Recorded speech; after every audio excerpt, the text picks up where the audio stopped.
Hi students, सीधा point पे आते हैं। देखिए हम कर रहे हैं डी ब्लॉक एलिमेंट्स। कल हमने डी ब्लॉक एलिमेंट्स शुरू किए हैं। तो कल मैंने आपको ये भी बताया डी ब्लॉक एलिमेंट्स को हम ट्रांजिशनल एलिमेंट्स भी बोलते हैं। ट्रांजिशनल एलिमेंट्स, अब देखिए इनमें पहले डिफरेंस देख लें थोड़ा सा। डी ब्लॉक वो वाले एलिमेंट्स जिनमें लास्ट इलेक्ट्रॉन जो है, लास्ट इलेक्ट्रॉन एंटर करता है, enter in D subshell. D subshell पे जैसे हम एक एग्जांपल लेंगे स्कैंडियम की, 1s2 2s2 2p6 3s2 3p6 4s2 and 3d1। आप देखेंगे इसमें लास्ट इलेक्ट्रॉन कहां पे एंटर किया, डी में। तो ये कौन सा एलिमेंट हुआ, ये हुआ डी ब्लॉक एलिमेंट। अब चेक करते हैं ट्रांजिशनल एलिमेंट है क्या। देखिए यहां पे जो डी ऑर्बिटल है इसका, ये इसमें कितनी वेकेंट स्पेस है। जो ये वेकेंट स्पेस है, इट मींस ये इलेक्ट्रॉन इधर क्या कर सकता है, जंप कर सकता है। तो जिन्हें बोलते हैं डी डी ट्रांजिशन। तो इसीलिए ट्रांजिशन के कारण हम इनको क्या बोलते हैं, ट्रांजिशनल एलिमेंट, जो कि कलर फॉर्मेशन में ये पार्टिसिपेट करते हैं। कलर फॉर्मेशन, ऑल्दो मैंने आपको प्रीवियस वीडियो में बताया भी है, जिंक हुआ, कैडमियम और मरकरी, ये जो एलिमेंट्स है हमारे पास, ये वाले एक और एलिमेंट है Cn।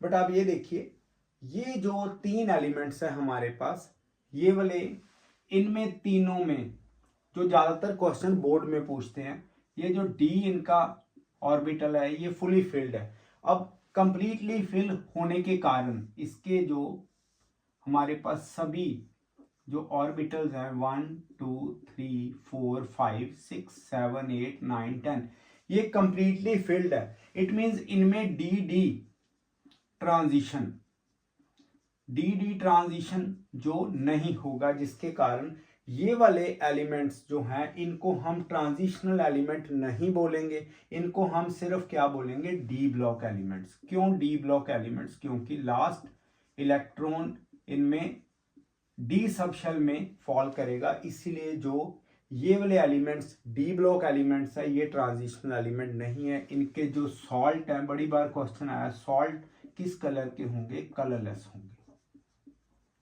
कलरलेस। कल मैंने आपको एग्जांपल भी दी, जैसे ZnS है, जिंक ऑक्साइड है, कैडमियम क्लोराइड है, ये क्या होंगे, ये कलरलेस होंगे। आपके सिलेबस में ये बड़ा ही इंपॉर्टेंट एक स्ट्रक्चर है डी ब्लॉक के जो चैप्टर में। ऑल्दो ये वाला जो ZnS एक सेपरेट और जगह पे हम स्ट्रक्चर पढ़ते थे सॉलिड स्टेट में, जो CBSE में अब नहीं है, इसलिए हम ऑल्दो इस चैप्टर में भी करेंगे ZnS का स्ट्रक्चर, राइट। अब देखिए डी ब्लॉक एलिमेंट हमने शुरू किया, इसकी जो बेसिक नॉलेज है मैंने आपको दे दी। कल हमने क्या किया था इसमें, कल हमने इनके सभी जो एलिमेंट्स है उनकी कॉन्फ़िगरेशन देखी, उनके नाम देखे, राइट।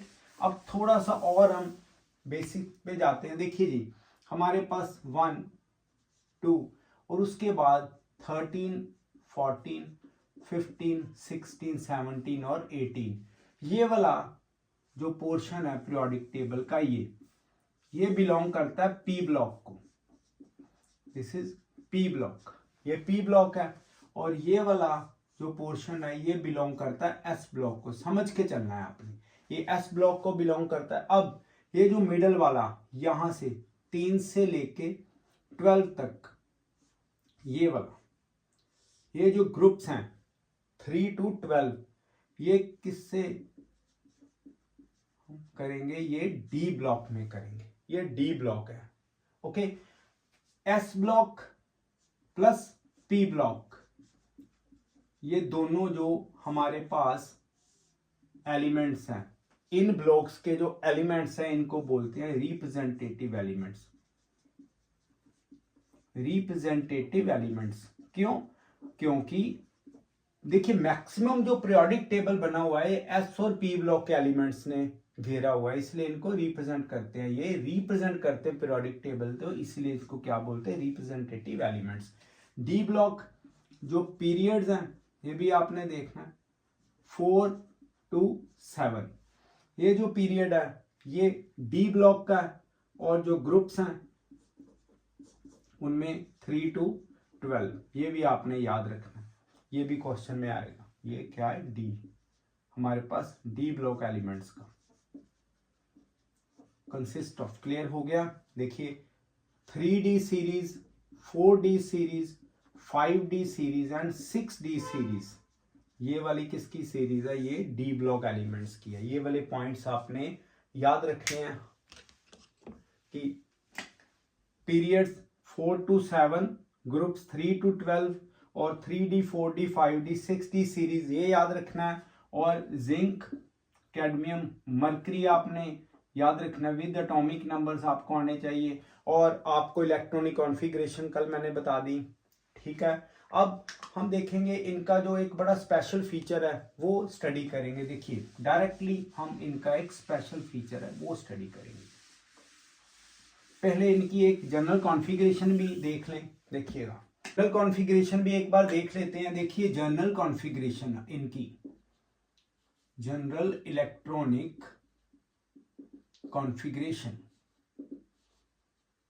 जो डी ब्लॉक एलिमेंट्स है इनकी जनरल इलेक्ट्रॉनिक कॉन्फ़िगरेशन कौन सी है? n-1 d1 to 10, okay, and ns1 to 2। इस तरह से मतलब डी में इनके एक भी इलेक्ट्रॉन आ सकता है, 2 3 4 मतलब 10 तक आ सकते हैं। इसका 0s नहीं होगा कभी, राइट। अब देखिए हमारे पास जो एक इनका बड़ा स्पेशल फीचर है वो है कलर फॉर्मेशन। मैं इसके लिए आपको एक सुपर ट्रिक बता दूंगा, आप बता देंगे कि कैसे, अगर कोई, देखिए कलर कैसे बनते हैं। कलर बनते हैं अगर कोई एलिमेंट है या जो कंपाउंड है, अगर वो लाइट को एब्जॉर्ब कर रहा है उसका कॉम्प्लीमेंट्री कलर रिफ्लेक्ट करेगा, ठीक है। ये वाइस वर्सा चलता है। कैसे? यहां पे कलर फॉर्मेशन क्यों इतनी इंपॉर्टेंट है? देखिए ये हमारे पास है जी डी ब्लॉक का कोई एलिमेंट, इसमें जैसे 1 2 हम ये ले लेते हैं, ठीक है। अब इसमें basically D D transition exist करेगा। डी डी ट्रांजिशन, जब डी डी ट्रांजिशन होगा तो इलेक्ट्रॉन क्या करेगा? इलेक्ट्रॉन ग्राउंड लेवल से किस लेवल तक जाएगा? एक्साइटेड लेवल तक। एक्साइटेड लेवल तक जाएगा, ये यहां से एनर्जी एब्जॉर्ब करेगा और जब ये एक्साइटेड लेवल पे 10⁻⁻8 सेकंड बिताएगा, याद रखिए इतने सेकंड बिताएगा, और यहां से जब वापस आएगा तो एनर्जी रिलीज करता आएगा। ये एनर्जी कहां पे फॉल करेगी? ये विजिबल पैटर्न पे फॉल करेगी, जैसे विबग्योर पे, राइट। अब मैं आपको बताता हूं यहाँ पे कि जो कलर एब्जॉर्ब किया जाता है उसका कॉम्प्लीमेंट्री कलर रिफ्लेक्ट किया जाता है। ये वाला आपने कलर स्कीम वाला जो पैटर्न है याद रखना है हमेशा। देखिए क्या करिए, ये एक हमने क्रॉस लगाया, इस तरह कर दिया। अब देखिएगा क्या होगा अगर इसको हम कलर चेंज करके बताएं। देखिए स्टूडेंट्स, वी आई नहीं लिखना आपने, बी जी, ये देखो V B G Y O R, ये वाला। अगर देखिए ये है जी ब्लू, अगर कोई ब्लू लाइट एब्जॉर्ब करता है तो उसका कॉम्प्लीमेंट्री कलर जो होगा वो ऑरेंज रिफ्लेक्ट करेगा या वाइस वर्सा। अगर कोई रेड एब्जॉर्ब करता है तो ग्रीन उसका कॉम्प्लीमेंट्री कलर है, अगर ग्रीन करता है तो रेड उसका कॉम्प्लीमेंट्री कलर है। ये बड़ा इंपॉर्टेंट है, ये आपने याद रखना है। मैंने आपको इसका एक ट्रिक बता दिया, ये एक सुपर ट्रिक की है। कैसे? अगर आपको कोई भी क्वेश्चन आए कि ए ने ग्रीन को ऑब्जॉर्व किया तो एब्जॉर्ब करने के बाद उसका कलर कौन सा दिखेगा, तो रिफ्लेक्शन क्या होगी? रेड। इस तरह से आपने याद रखना है। ये वाली स्कीम पैटर्न आपने इसकी याद रखनी है। डी ट्रांजिशन के कारण ही कलर फॉर्मेशन होगी। इलेक्ट्रॉन ग्राउंड लेवल से एक्साइटेड स्टेट में जाता है, वहां पे 10⁻⁸ सेकंड बिता के फिर वापस आता है। जो एनर्जी एब्जॉर्ब करता है वो विबग्योर में फॉल करती है, मतलब कि यहाँ पे। क्लियर हो गया? अब हम करेंगे इन का जो नेक्स्ट चैप्टर का टॉपिक है वो वाला। देखिए ये चैप्टर बड़ा इंपॉर्टेंट है, और इंपॉर्टेंट देखिए कैसे हम यहां पे जो केटायन है इनका केटायन की इलेक्ट्रॉनिक कॉन्फ़िगरेशन करने लगे। मैंने आपको कल कॉन्फ़िगरेशन का सारा पैटर्न बता दिया। अब यहाँ पे हम इनकी कॉन्फ़िगरेशन जो है केटायन की कॉन्फ़िगरेशन देखने लगे हैं। अब देखिए हम लेंगे आयरन, जैसे ये आयरन है, atomic number 26, 1s2, 2s2, 2p6, 3s2, 3p6, 4s2 and 3d6। अब आपने क्या याद रखना है, जब कभी भी आपको इसका, जैसे ये आयन है, क्या ferric ion, this is ferric ion, आपको इसकी कॉन्फ़िगरेशन पूछी गई है, किसी भी कैटायन की बोल रहा हूं, तो क्या करेंगे, आपने लास्ट वाले फील्ड याद रखना है, लास्ट फील्ड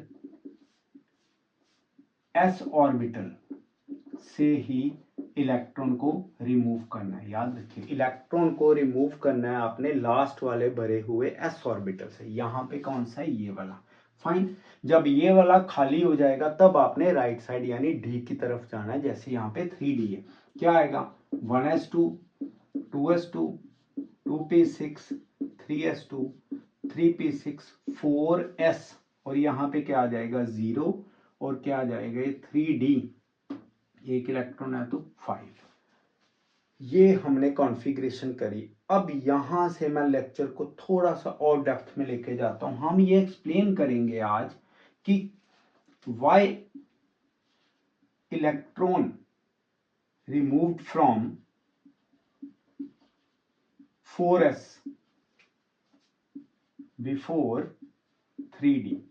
3d से पहले हमने 4s के इलेक्ट्रॉन ही क्यों निकाले। देखिए बड़ा इंपॉर्टेंट है, बहुत ही इंपॉर्टेंट है ये वाला पोर्शन। आप समझिए यहां पे है जी न्यूक्लियस, ये है न्यूक्लियस, और इधर हमारे पास अगर हम शेल्स बनाते जाएं, मैं इधर आपको शो करने लगा हूं। पहले देखिए इनमें से एनर्जी पहले चेक कर लीजिए। n+l रूल के अकॉर्डिंग अगर हम देखें 3d और 4s, 3d n is equal to 3, l is equal to 2, ये आ गया 5, n is equal to 4, l is equal to 0, तो ये 4। इट मीन इसकी एनर्जी क्या है, लेस एनर्जी है। इसकी अगर एनर्जी लेस है तो यहां पे क्या होगा, पहले ये फिल होगा, तो ये पहले फिल हुआ, एक तो ये चीज। दूसरा इसका क्वांटम नंबर कम है 3d का, तो यहां पे ये हम लिखेंगे, ये कौन सा है जी, ये है 3d, ये क्या है जी 4s। याद रखना है आपने, अब समझते जाना। अब 3d और 4s में से ही क्यों निकाला गया समझिए। जैसे जैसे d में इलेक्ट्रॉन आते जाएंगे, जैसे जैसे d में इलेक्ट्रॉन फिल होते जाएंगे, अब d में जब इलेक्ट्रॉन फिलिंग होती गई, ठीक है, तो इससे क्या होगा, यहां पे रिपल्शन जनरेट होगी, यहां पे रिपल्शन जनरेट हो जाएगी। रिपल्शन, कौन सी रिपल्शन, यहां पे ऑलरेडी इलेक्ट्रॉन्स है, इधर इलेक्ट्रॉन आना शुरू हो गए। 3 पहले 4s भरा जाएगा ना, बाद में 3d भरा जाएगा, बट जैसे जैसे 4s के बाद जब 4s एक बार फिल हो गया, क्या हो गया फिल, अब 3d फिल होना शुरू होगा, तो 3d के अंदर इलेक्ट्रॉन्स आना शुरू हो जाएंगे। अब 3d के अंदर इलेक्ट्रॉन आना शुरू हो गए तो कौन सी रिपल्शन हुई, इंटर इलेक्ट्रॉनिक रिपल्शन। ये इंटर इलेक्ट्रॉनिक रिपल्शन होना शुरू हो गई, जिससे क्या होगा 3d इसे और पुश करेगा, ये उसे दूर पुश करेगा रिपल्शन के कारण। और क्या होगा, जैसे जैसे रिपल्शन आएगी एनर्जी बढ़ती जाएगी, एनर्जी इंक्रीज होगी, और स्टेबलाइजेशन, ये स्टेबलाइजेशन जो होगी वो क्या हो जाएगी, कम हो जाएगी। अब हुआ क्या पहले समझो, 3d, ये 3d है, ये 4s है, मैं न्यूक्लियस हूं सपोज। अब मेरे पास है 3d, तो न्यूक्लियस की जो इसकी तरफ z इफेक्टिव है वो भी बहुत ज्यादा, 3d को बड़ी टाइटली पकड़ा हुआ है किसने, न्यूक्लियस ने। यहां पे मेरे पास है 3d, तो ये बड़ा टाइटली हेल्ड है, 4s दूर है, फाइन। अब एक तो न्यूक्लियस की अट्रैक्शन यानी Z इफेक्टिव 4s की तरफ कम है, क्योंकि बीच में स्क्रीनिंग इफेक्ट है किसका, 3D का, ये 3D है, ये इसका स्क्रीनिंग इफेक्ट है, याद रखिए। ये क्या है जी, ये है 3D, फाइन, ये 3D है और ये क्या है जी, दिस इज 4s। अब इसकी स्क्रीनिंग हो गई 4s के कारण, यहाँ पे ये न्यूक्लियस की अट्रैक्शन इसकी तरफ कम हो गई, एक फैक्टर हुआ। दूसरा फैक्टर ये इन दोनों में रिपल्शन हो गई, जिसके कारण क्या हो गया, ये और दूर हो गया और ये डिस्टेबलाइज हो गया, जिसके कारण इसका इलेक्ट्रॉन इजीली निकल जाएगा as compare to 3D। Clear हो गया। अब बताइए यहां पे ये आपको समझने की जरूरत है। 3D को न्यूक्लियस ने बड़ी टाइटली पकड़ा हुआ है, 4s दूर है और ऊपर से इन दोनों में आपस में रिपल्शन शुरू हो गई, रिपल्शन के कारण 4s का इलेक्ट्रॉन इजीली निकल जाएगा, डिस्टेबलाइजेशन आ गई। तभी हम कैटायन के इलेक्ट्रॉन्स जब भी निकालते हैं हमेशा लास्ट वाले भरे हुए s से निकालते हैं, फाइन। अब देखिए ये वाला जो कॉन्सेप्ट है क्लियर हो गया। अब हम जो देखिए टॉपिक टू टॉपिक कर रहे हैं, हम यहाँ पे चैप्टर कर रहे हैं डी ब्लॉक एलिमेंट्स का, और आपको डिटेलिंग में करवाना है, ऐसे नहीं कि ऊपर ऊपर से। अब देखिए स्टूडेंट्स हम क्या करेंगे, हम कॉपर क्रोमियम का केस लेंगे, केस ऑफ क्रोमियम,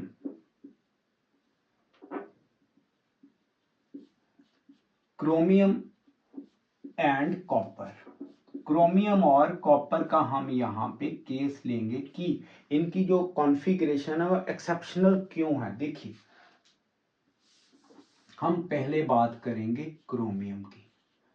क्रोमियम की अगर मैं रेगुलर कॉन्फ़िगरेशन करूं 1s2 2s2 2p6 3s2 3p6 4s2 and 3d4, ये इसकी रेगुलर एक्सपेक्टेड कॉन्फ़िगरेशन है, रेगुलर कॉन्फ़िगरेशन, ये इसकी रेगुलर कॉन्फ़िगरेशन है। बट आपको पता होना चाहिए जो क्रोमियम है उसकी जो कॉन्फ़िगरेशन है 1s2 2s2 2p6 3s2 3p6 4s1 and 3d5, ये इसकी एक्सेप्शनल कॉन्फ़िगरेशन है, ये इसकी एक्सेप्शनल कॉन्फ़िगरेशन है और यही मानी जाती है, यही कॉन्फ़िगरेशन इसकी मानी गई है और यही करेक्ट है। क्यों, देखिए हम अगर इसका लास्ट डी ऑर्बिटल देखें, इसका अगर हम लास्ट वाला डी ऑर्बिटल देखें, 3d ऑर्बिटल 2 3 और 5, फाइन। अब इसमें आप अगर इलेक्ट्रॉन्स लगाओ 1 2 3 4, इसी तरह से इसका डी देखें, समझ के चलेंगे 1 2 3 और 4, ठीक है। अब 5 है यहाँ पे 3d 1 2 3 4 5। अब समझिए इसमें 4 इलेक्ट्रॉन्स है, इसमें 5 इलेक्ट्रॉन्स है। हम एक एनर्जी यहाँ पे देखेंगे, एक्सचेंज एनर्जी के कॉन्सेप्ट को। एक्सचेंज एनर्जी, एक्सचेंज एनर्जी का फॉर्मूला है numbers of exchanges into constant, constant मैं ले रहा हूं के, फाइन। एक पॉइंट ये, दूसरा पॉइंट आपने समझना है, जो एक्सचेंज एनर्जी है, एक्सचेंज एनर्जी जितनी ज्यादा एक्सचेंज एनर्जी उतनी ज्यादा स्टेबिलिटी।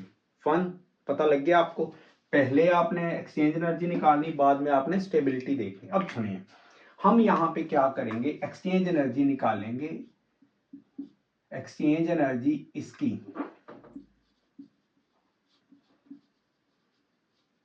पहले क्रोमियम की रेगुलर कॉन्फ़िगरेशन देखिए, ये इलेक्ट्रॉन एक एक्सचेंज कर सकता है, दो कर सकता है, तीन कर सकता है, ठीक है।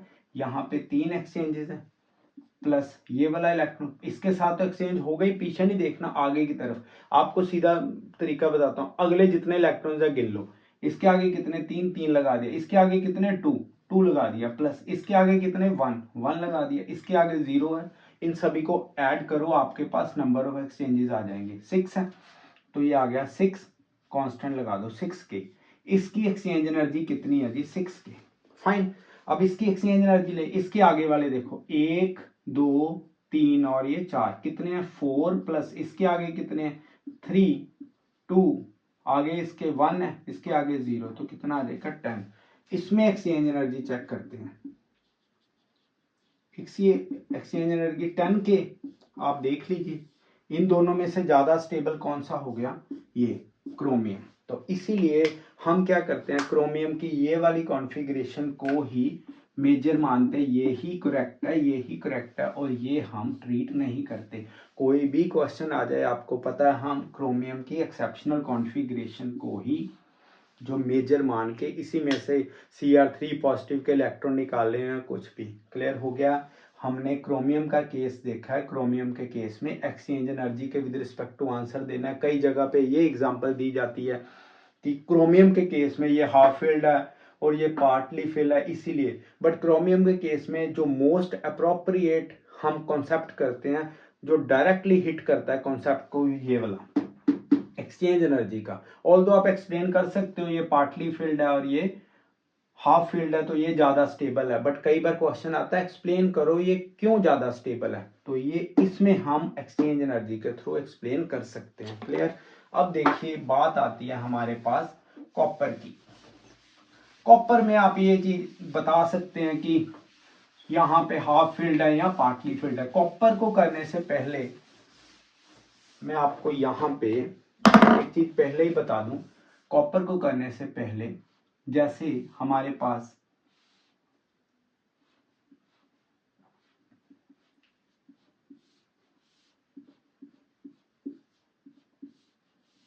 डी ऑर्बिटल हम यहाँ पे ले रहे हैं, अगर मैं इसको 1 2 3 4 5 ये लूं तो ये है जी half field, exactly half field. अगर मैं इसको 1 2 3 ये ले लूं, ये हो जाएगी पार्टली फील्ड। इसका पार्ट फिल है बस। यहां पे इलेक्ट्रॉन कौन से आएंगे, एक से लेके 1 2 3 4 6 7 8 9, तो ये पार्टली फील्ड में आएंगे। यहाँ पे कितने आएंगे 5, यहाँ पे कितने आएंगे 10, 1 2 3 4 5 6 7 8 9 और 10। ये क्या है जी फुली फील्ड। याद रखना है आपने कॉपर करने से पहले। तो इनकी स्टेबिलिटी, अगर आप बात करें स्टेबिलिटी की, तो सबसे पहले फुली फील्ड, फिर आएगा हाफ फील्ड और फिर आएगा पार्टली फील्ड। ये सबसे ज्यादा स्टेबल है। क्लियर। अब सुनिएगा इधर, क्रोमियम हो गया हमारे पास। अब हम करेंगे जी कॉपर का case. Copper 1s2 2s2 2p6 3s2 3p6 4s2 and 3d9, ये हमारी रेगुलर कॉन्फ़िगरेशन है। ये रेगुलर कॉन्फ़िगरेशन है। और copper 1s2 2p6 3s2 3p6 4s1 and 3d हमारे पास 10। ये कौन सी है जी, एक्सेप्शनल। ये एक्सेप्शनल कॉन्फ़िगरेशन है और यही हम मानते हैं। क्यों, यहाँ पे देखो 3d को देखो इलेबोरेट करके, 3d 1 2 3 5 1 2 3 4 5 6 7 8 9 10, यहाँ पे 9 को इलेबोरेट करिए। ये जो 3d वाले क्या आ जाएगा 1 2 3 4 2 3 4 5 6 7 8 9। तो ये वाली ज्यादा स्टेबल है।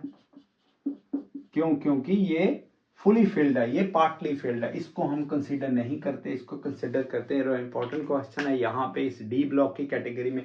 क्रोमियम और कॉपर का हमने केस डिस्कस किया। आज के लेक्चर में हमने देखिए बहुत ही इंपॉर्टेंट पॉइंट्स हिट किए हैं, कह सकते हैं ये बुलेट पॉइंट्स हैं, बड़े इंपॉर्टेंट पॉइंट्स हैं। इनको आपने जब लास्ट रिवीजन करनी है, लास्ट डे अगले दिन आपका केमिस्ट्री का एग्जाम है, तो इनको एक बार गो थ्रू करना है। जो आज का लेक्चर है ये बड़ा ही इंपॉर्टेंट है। क्लियर हुआ। मैं ZNS के लिए भी एक वीडियो डाल दूंगा, तो आप देख सकते हो। तो यहाँ तक ही हम आज का लेक्चर करेंगे। Thank you.